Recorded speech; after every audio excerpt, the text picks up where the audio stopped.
Right now, dozens of people in Watertown are back in their homes after they were evacuated when a train derailed, leaking crude oil. Now, this video from Chopper 4 shows the mess those tanker cars left behind. Our Julia Fellow is live in one neighborhood that was affected by all of this. Julia. That's right. They're back home tonight, and the fire chief tells me they're actually monitoring the air tonight with these devices on the ground here, owned by the Environmental Protection Agency. It's the first night back for residents allowed back in tonight. The same time, rail cars are allowed to roll through again at a lower speed.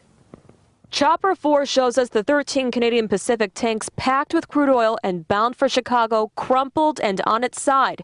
Neighbors like Lori Hammond were told to evacuate immediately. Scared. Maybe it happened again. She and her family listened in as the Federal Railroad Administration explained it's just too early to tell how this could have happened. We have looked at the wheels, not only on the cars of the that were immediately in the derailment area, but also cars ahead of that. And certainly we've been looking at the track.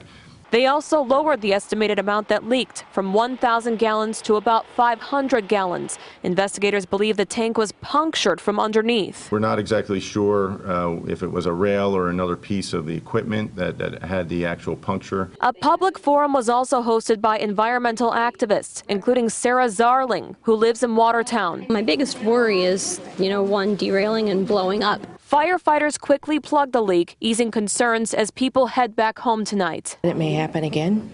It may derail. You hope it doesn't happen, but it can happen again.